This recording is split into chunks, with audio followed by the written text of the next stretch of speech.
कन्हैया ने अर्जुन को बुलाया, बोले अर्जुन तुम जिसे मृत्यु दंड देने के लिए खड़े हो जानते हो ये कौन है? ये ब्राह्मण है, विप्र है। और तुमने शायद नीति नहीं पढ़ी, नीति में लिखा हुआ है ब्रह्म बंधु हन्तव्यम् आतातायी वदार्हणा। ब्रह्म बंधु न हन्तव्यम्, बोले ब्राह्मण न हन्तव्यम्, कभी भी वध के योग्य नहीं है। कितना भी पतित क्यों ना हो, कितना भी नीच क्यों ना हो, लेकिन ब्राह्मण का कभी वध नहीं करना चाहिए। ब्राह्मण को कभी भी मृत्यु दंड नहीं देना चाहिए। लेकिन अर्जुन एक बात और है, बोले आताताई वदार्हणा। आताताई कोई भी हो, आतंकवादी कोई भी हो, भले ही ब्राह्मण क्यों ना हो, वो कभी छोड़ने योग्य नहीं है, उसे मृत्यु दंड ही देना चाहिए। अर्जुन ने कहा कन्हैया तुमने अजीब दुविधा में डाल दिया। एक तरफ कह रहे हो ब्राह्मण को मृत्यु दंड नहीं देना है, एक तरफ कह रहे हो कि आताताई को छोड़ना नहीं है। अब आताताई कौन है? बोले बच्चों की हत्या करने वाला, स्त्रियों पर अन्याय करने वाला, ये आताताई है। पशुओं को सताने वाला, बेजुबानों को तंग करने वाला, ये सब आताताई है। कोई भी हो, इन्हें छोड़ा नहीं जा सकता। राम जी ने जिस समय बाली का वध किया, बाली ने पूछा प्रभु मैं वैरी सुग्रीव प्यारा, अवगुण कवन नाथ मोहि मार। हे प्रभु हम दोनों भाई ही आपके उपासक हैं, आपकी पूजा करते हैं, आपका नाम लेते हैं, लेकिन फिर भी आपने सुग्रीव को प्यार किया, मुझे मार दिया। मेरा कौन सा दोस्त था? राम जी ने कहा बाली तुम जानते हो, तुमने ऐसा दोष किया है, अनुज वधू भगनी सुत नारी। अनुज वधू छोटे भाई की बहू, भगनी बहन, सुत नारी अपने पुत्र की पत्नी, इन्हें जो भी कुदृष्टि से देखता है बाली सर्वथा वध योग्य ही है, चाहे मेरा भक्त हो अर्थात कोई भी हो। अर्जुन कहने लगे प्रभु आपने बताया कि ब्राह्मण की हत्या नहीं करनी चाहिए, और एक तरफ आप कह रहे हो कि आताताई को छोड़ना नहीं चाहिए। ये ब्राह्मण भी है और आताताई भी है, अब क्या करें? ये ब्राह्मण भी है, नीति के हिसाब से इसे मारा नहीं जा सकता, और आताताई भी है, नीति के हिसाब से इसे छोड़ा नहीं जा सकता। युधिष्ठिर आगे बढ़े, बोले अर्जुन नीति तुमने ढंग से पढ़ी नहीं। नीति में ये भी लिखा है कि मारना है घर किसी को तुम मार दो एहसान से, क्या भला होगा तुम्हारा जो मार दोगे जान से। जान से मारने में कोई भला नहीं होगा, अगर इसे तुम किसी एहसान के तले दबाकर मारोगे। देखो मरना दो प्रकार से होता है। कोई भी स्वाभिमानी व्यक्ति है, उसका अगर स्वाभिमान चला जाए तो समझ लो उसका मरना हो गया। अब केवल मौत आ जाए, ये शरीर छूटे तभी मरना नहीं होता। अगर हमारा स्वाभिमान चला जाए तो समझ लो हमारी मृत्यु हो गई। इसलिए इसे किसी एहसान के तले दबाकर मारो। अर्जुन अगर आज तुम इसकी जान का दान इसे दे दोगे, इसे जीवन दान दे दोगे, बख्श दोगे जान इसकी, तुम मर जाएगा अपमान से, क्या भला होगा तुम्हारा जो मार दोगे जान से। अर्जुन, इसकी अगर आज तुम जान बख्श दोगे तो ये अपमान तले दबकर मर जाएगा कि मैंने पांडवों के 5 पुत्रों की हत्या करती, फिर भी पांडवों ने मुझे जीवन दान दिया।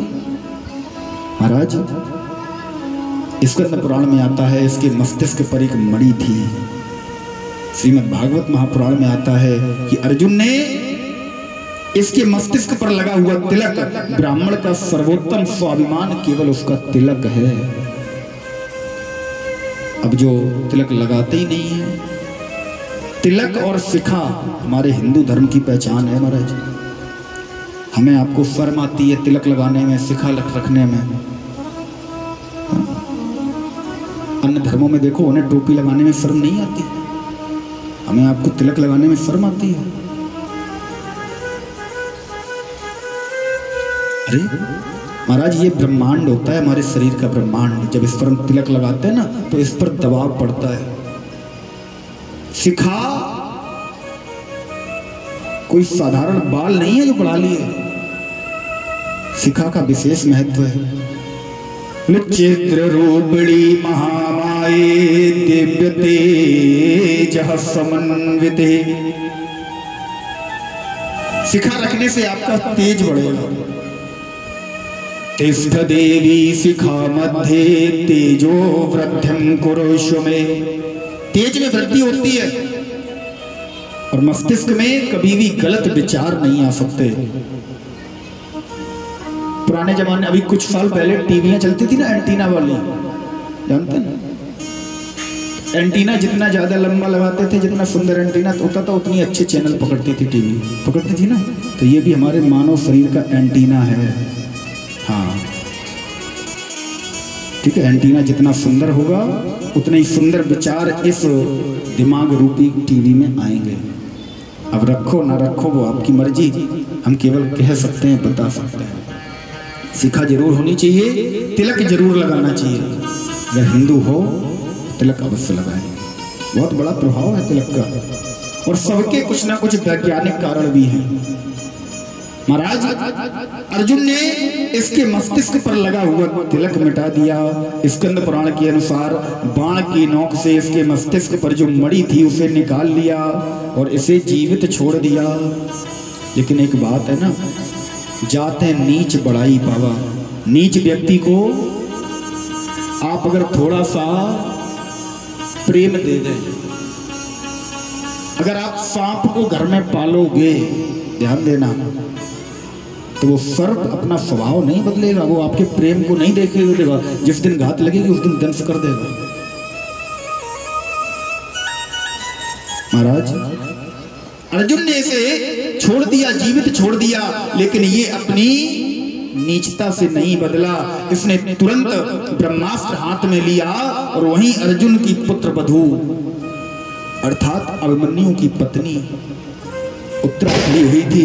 उत्तरा के गर्भ में एक बालक पल रहा था। इसने ब्रह्मास्त्र लेकर उत्तरा के गर्भ पर प्रहार कर दिया। जैसे ही गर्भ पर प्रहार किया, उत्तरा का गर्भ महाराज जलने लगा।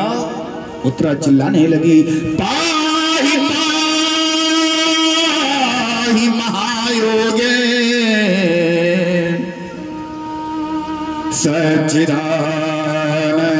सच्चिदानंद जगदीश्वर। पाहि पाहि, रक्षा करो हे प्रभु, हे सच्चिदानंद भगवान कृष्ण कन्हैया माधव मुरली मनोहर श्याम सुंदर, मेरी रक्षा करो। चिल्लाने लगी। जैसे ही चिल्लाई, महाराज अश्वत्थामा तो भाग गया। हमारे माधव ने तुरंत एक अंगुष्ठ मात्र का स्वरूप बनाया, अंगूठे जितना स्वरूप बनाकर उत्तरा के गर्भ में प्रवेश करके उस बालक के चारों ओर एक परिधि की रचना कर दी, एक आवरण बनाकर तैयार कर दिया। उस बालक की रक्षा की। ये बालक कौन है? ये परीक्षित जी महाराज हैं, उत्तरा के गर्भ में पल रहे हैं। अच्छा, परीक्षित का अगर हम अर्थ निकालें ना, तो परीक्षित का अर्थ है परिधि रक्षिता, यस्य सा परीक्षिता। बोले जिसकी रक्षा एक परिधि के अंदर की गई हो वो परीक्षित है। अब हम आप जितने लोग भी बैठे हैं, ईमानदारी से बताना, हम आप सभी माता के गर्भ में एक परिधि के अंदर ही रहते हैं, एक परिधि के अंदर हमारी भी रक्षा होती है। तो इस हिसाब से हम सब परीक्षित हैं। परीक्षित का एक दूसरा अर्थ और है, परया इच्छिता जन्महा यस्सा परीक्षिता। परया इच्छा जन्महा, जिसका जन्म पराई इच्छा से हुआ हो। हमारा जन्म मेरी इच्छा से हुआ, किसी का भी जन्म उनकी स्वयं की इच्छा से नहीं होता। सबका जन्म पराई इच्छा से हुआ, उस माधव की इच्छा से हुआ, माता पिता की इच्छा से हुआ। हम सब परीक्षित हैं। परीक्षित को 7 दिन में मरने का श्राप लगा है। हम आप सभी भी 7 दिन में ही मरेंगे। टेंशन मत लेना, नहीं बीपी बढ़ा लोगे महाराज 7 दिन बाद मर जाएंगे, ना ना ना, 7 दिन में ही मरना है। जोड़ लीजिए आप, रविवार, सोमवार, मंगलवार, बुधवार, गुरुवार, शुक्रवार, शनिवार, 7 ही दिन है महाराज। 8वां बना ही नहीं तो 8वां तुम्हारे लिए कहां से आएगा।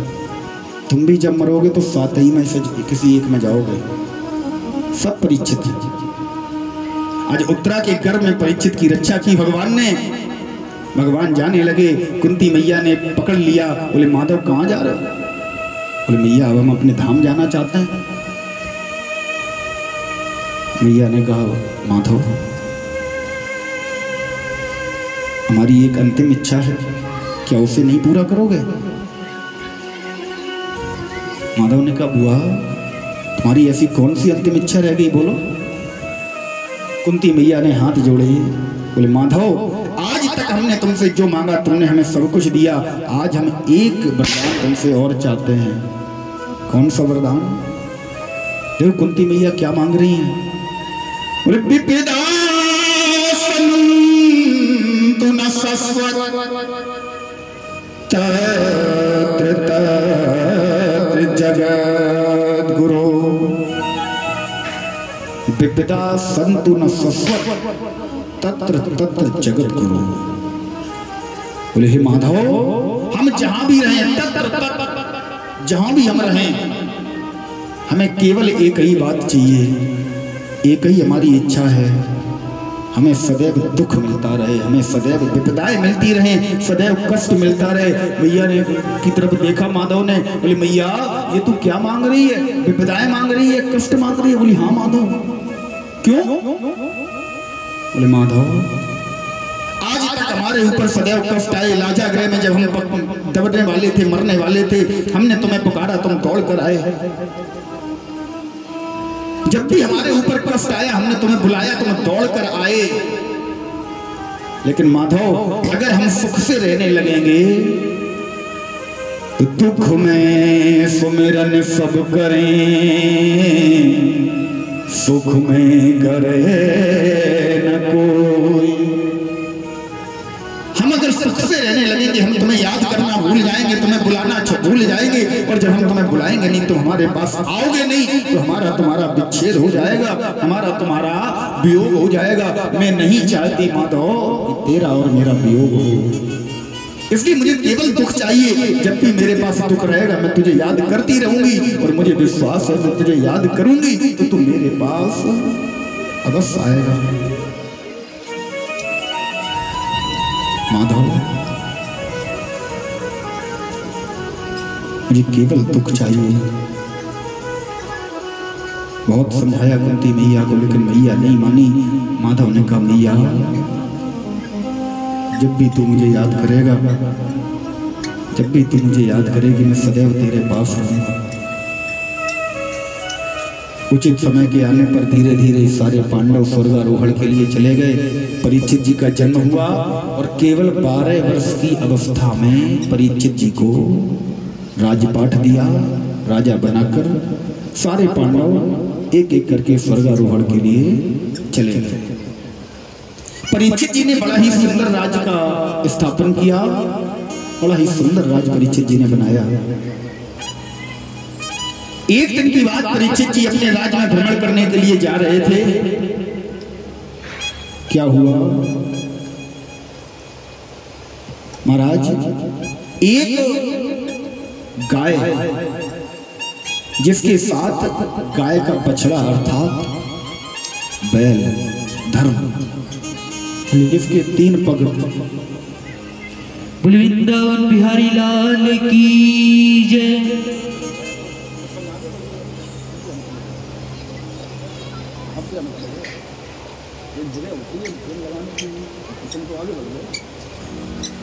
आइए 2 मिनट एक सुंदर सा भाव, परमात्मा का सुंदर सा नाम लेते हैं, तत्पश्चात आगे की कथा। सुख भी मुझे प्यारे हैं, दुख भी मुझे प्यारे हैं, छोड़ूं मैं किसे भगवन, दोनों ही तुम्हारे हैं। सुख भी मुझे प्यारे हैं, दुख भी मुझे प्यारे हैं, छोड़ूं मैं किसे भगवन, दोनों ही तुम्हारे हैं। छोड़ूं मैं किसे भगवन, दोनों ही तुम्हारे हैं। सुख भी मुझे प्यारे हैं, दुख भी मुझे प्यारे हैं।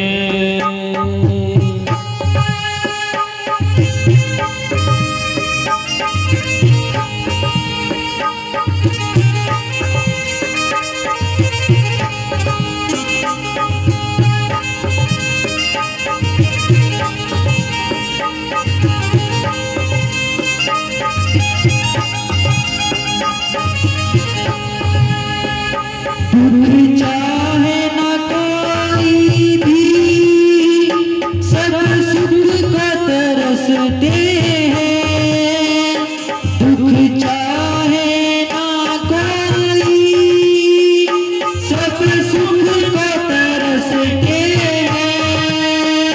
सुख में सब हंसते हैं, दुख में सब रोते हैं।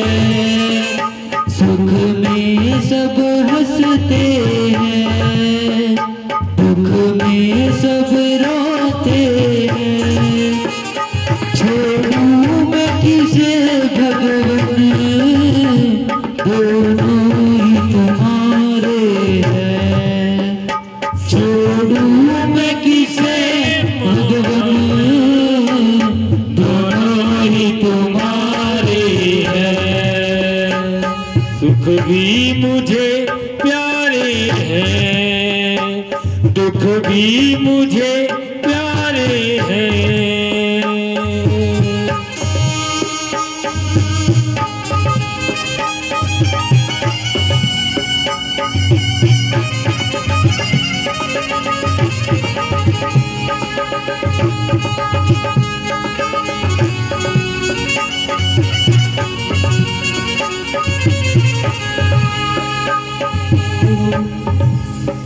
सुख में तेरा शुक्र करूं, दुख में फरियाद करूं। सुख में तेरा शुक्र करूं, दुख में फरियाद करूं। जिस हाल में तुम रखो, तुमको बस याद करूं। जिस हाल में तुम रखो, उस हाल में याद करूं। यादों में वियोगी है, सुख भी मुझे प्यारे हैं, दुख भी मुझे प्यारे हैं। छोड़ूं मैं किसे भगवन, दोनों ही तुम्हारे हैं। छोड़ूं मैं किसे भगवन, दोनों ही तुम्हारे हैं। दोनों ही तुम्हारे हैं।